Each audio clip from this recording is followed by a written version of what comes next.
the middle of the debate, when she proclaims that she's of Indian heritage because her mother said she has high cheekbones.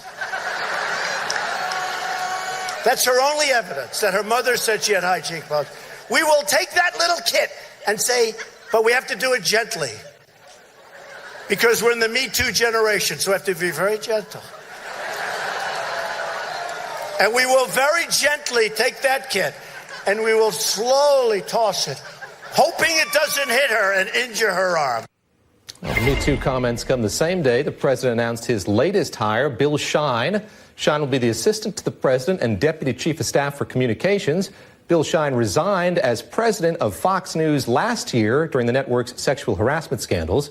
Senator Elizabeth Warren swung back at the president in a tweet, writing this: "Hey, real Donald Trump, while you obsess over my genes, your administration is conducting DNA tests on little kids because you ripped them from their mamas and you're too incompetent to reunite them in time to meet a court order. Maybe you should focus on fixing the lives you are destroying." Join me now, Adrian Elrod, former Director of Strategic Communications for Hillary Clinton's presidential bid in 2016, and Jen Kerns, former spokeswoman for California's Republican Party. She's also a contributor to The Hill. Jen, let me start with you. Get your reaction to those comments the president made last night, seemingly offhandedly, and I want you to square them with what we saw in a recent poll here from the Washington Post and George Mason University, looking at President Trump's approval among women and men. 32% of women approve of the job he's doing. 54% of men do that. How concerning is that? What's your reaction more generally to what he had to say last night, the shots that he took at the Me Too movement? Well, in particular, the comments about the Me Too movement I thought were ineloquent. And I think what the president was referring to, aside from the Me Too movement, was this snowflake generation where everybody gets offended by everything someone says. You look at people's Twitter feeds, everyone's got this fake outrage. I think that's what the president was speaking about. Now, it's unfortunate that he said this during the rally because it overshadows all of the good he has done for women. In particular, he has appointed more women to senior positions. This is true. I wrote about this at The Hill earlier this year. It was widely fact-checked. He has appointed more women to senior positions in the White House than any president in the United States of America history, including President Barack Obama. He had a female campaign manager, Kellyanne Conway. Some of your viewers might not like her, but that is a significant accomplishment for a female political strategist to win such a huge, convincing win. And then lastly, you look at women's unemployment under this president.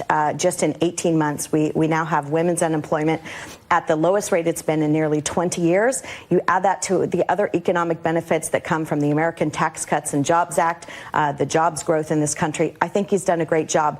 Too bad he stepped on it a bit last night with that comment. Adrian, jump in on this. We've had female campaign managers before. You mentioned the 20-year trend. These are long-term trends that lead to the unemployment levels that we're seeing here. What was your reaction to what he had to say with respect here?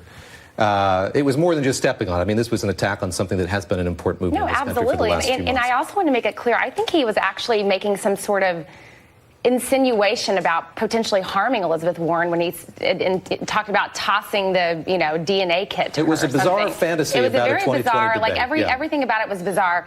But look, this is exactly why you're seeing a record number of women run for office, mostly on the Democratic side. Over 400 women announced that they are running for Congress this year. Women on the down ballot Democratic ticket have flipped 26 of the 42 seats that they run for on the down ballot, because women are tired of this constant assault by President Trump and Republicans on them, on their health, on their potential right to choose. And they want to take their country back. So that's why you're seeing so many women who are fired up and sick of this. They know the only way that they're going to change the course of this country and the trajectory of the White House is to actually take back their country and take control. At rallies like this, nothing seems to be off limits, including a 90-plus-year-old former president of the United States, Donald Trump, talking about George H.W. Bush and his comments there in Great Falls, Montana yesterday. Let's take a listen to what he had to say about the former president. We are finally putting America first. You know, all the rhetoric you used to hear, the 1,000 points of light. What the hell was that, by the way? 1,000 points of light. What did that mean? Does anyone know? All the rhetoric you see back in 1992. Jen, I want you just to react to that. I mean, there is the Republican Party, there is Trump's Republican Party. He's doing very little there, to my eyes, to unify the two. We've seen that schism in Congress right now, as we've seen failure to pass immigration legislation, dissolution of any sort of cohesive Republican caucus. What do you make of what he had to say there about the past president? Well, I agree with former White House Press Secretary Ari Fleischer when he said this morning, you know, you can go out on the campaign trail, be funny, but you can't be rude. And I agree with Ari on that.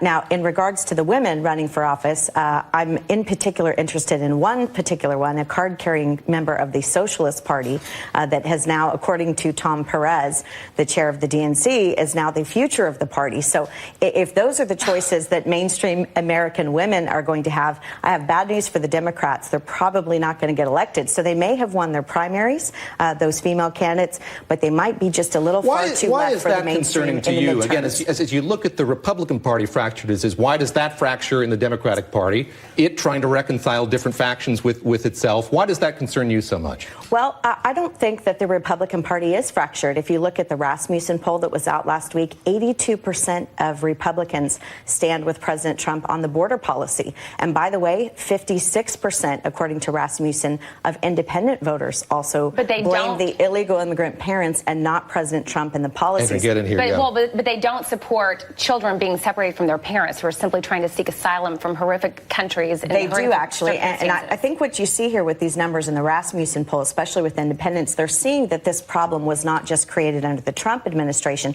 The separation of families policy specifically was passed in the 110th Congress, which was, guess what, Democrat-controlled by a leader named Nancy Pelosi. But it's an executive branch policy. Donald Trump could overturn it tomorrow if he wanted to. He could do it today if he wanted to end this policy. Absolutely. He could do it today.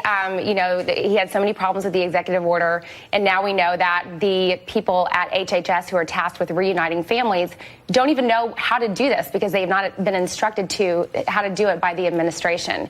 So, you know, again, it seems to me that the only thing that Donald Trump is trying to do is basically keep these families separated until he can build up these detention centers, and then he can put the families in there together in the detention centers. And I thought the criticism by Senator Elizabeth Warren about, you know, making fun of this DNA test that before they give the children back, you know, Democrats are saying we shouldn't give these kids a DNA test. Well, then you run the risk, and the Department of Homeland Security has said this, you run the risk then of returning a child to someone who's not the parent. This could be smugglers, human smugglers. These could be coyotes. These could be drug dealers, a self-manufactured crisis that's by the Trump administration. By the Trump administration. And by the way, some families do have concerns about these DNA tests because they're afraid that the United States government is going to take that DNA under the Trump administration and use it to hurt them in the future. So, you know, I don't blame these families for having concerns about taking DNA tests. And have to remember all the while how we got to this point, what led to the fact that we don't know where these children are or to whom they are children. All right, Adrienne Elrod, thank you very much. Jen Kerns, thanks to you